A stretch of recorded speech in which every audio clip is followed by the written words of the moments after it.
नमस्कार मेरे प्यारे भाइयों बहनों और बच्चों।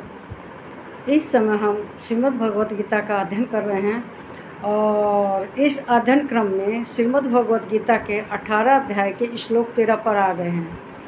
इसमें श्री कृष्ण भगवान अर्जुन को बताते हैं कि मनुष्य जो कर्म करता है सिद्धि प्राप्त करने के लिए वह ऐसे नहीं कर लेता, उसके पीछे 5 कारण होते हैं। 5 कारण में सभी तरह के कारण हैं। स्थान का भी महत्व है, मनुष्य के जो माध्यम है जिसके माध्यम से कर्म करता है वो भी है, और उसमें देव योग भी है।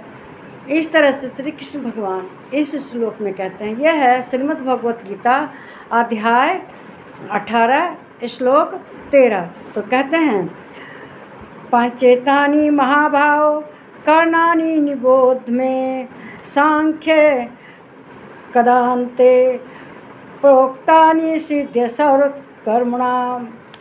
सभी कर्मों को सिद्ध करने के लिए 5 तरह के उसमें कार्य होते हैं, 5 तरह की चीज़ें होती हैं, तभी वो कार्य सिद्ध। उसमें भगवान का भी सहयोग होता है।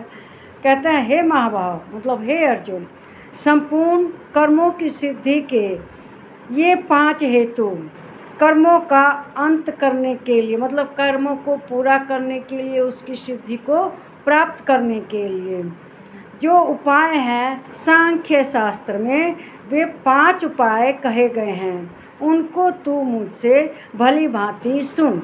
इसमें वे 5 उपायों के बताने के बारे में कहते हैं कि इस श्लोक में वे यही कहते हैं कि जो उपाय करता है मनुष्य 5 उपाय करता है और तभी कार्य सिद्ध होता है। वे कैसे, किस कर्म की सिद्धि कैसे होती है? 5 चीज़ें होती हैं उसमें। एक तो स्थान भी उसको प्रभावित करता है।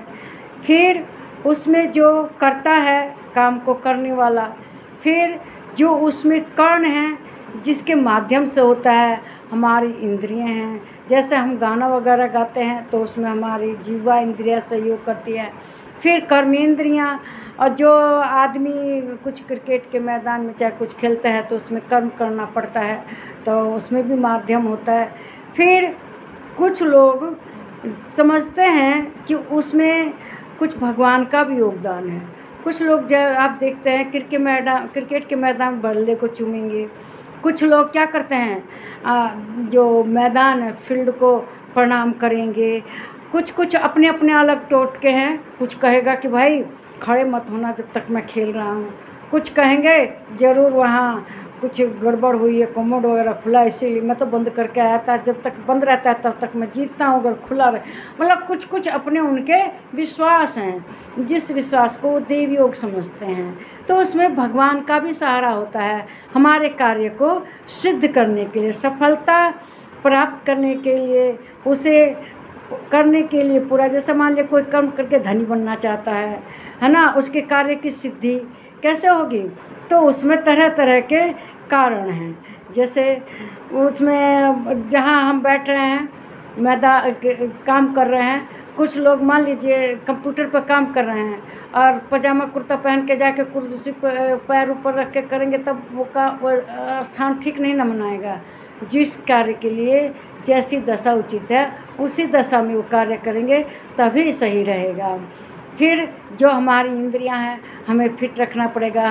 गाने वाले हैं तो उन्हें गाला ठीक कर, और उसमें सबसे महत्वपूर्ण अभ्यास है। किसी ने सब कुछ दशा, मान लिया दर्शक नहीं है, कोई गा रहा है तो उसे मज़ा नहीं आएगा। जब दर्शक गण पूरे होंगे तभी मज़ा आएगा। मान लिया दर्शक भी पूरे हैं, सब कुछ है, लेकिन उसने अगर अभ्यास नहीं किया तो उसका प्रदर्शन अच्छा नहीं होगा। तो इस कार्य को सिद्धि के लिए अभ्यास की भी ज़रूरत पड़ती है। और फिर देव योग भगवान की कृपा से पूरा होता है। सब कुछ रहो और भगवान ने अगर कृपा नहीं की, भगवान ने आपका साथ नहीं दिया तो कैसे हो सकता है? मान लिया कोई जा रहा है परफॉर्मेंस कर ले डांस के, और अब स्टेज पर चढ़ाई, आपने बहुत देखा होगा कि डांस करते करते हार्ट अटैक आ गया, तो क्या होगा? भगवान साथ देंगे तभी ना उसका कार्य पूरा होगा। तो इसलिए वे कहते हैं कि हे अर्जुन, वेदांत जो शास्त्रों में कहा गया है सिद्धि के लिए उसके 5 जो माध्यम है वे बताए हैं। आगे के श्लोक में मैं तुम्हें उन्हीं पांचों माध्यमों के बारे में बताऊंगा। मेरा ये वीडियो आपको अच्छा लगा तो इसे लाइक कीजिए, शेयर कीजिए, इस पर कमेंट कीजिए, मेरे चैनल को सब्सक्राइब कीजिए। नमस्कार मेरे प्यारे भाइयों, बहनों और बच्चों।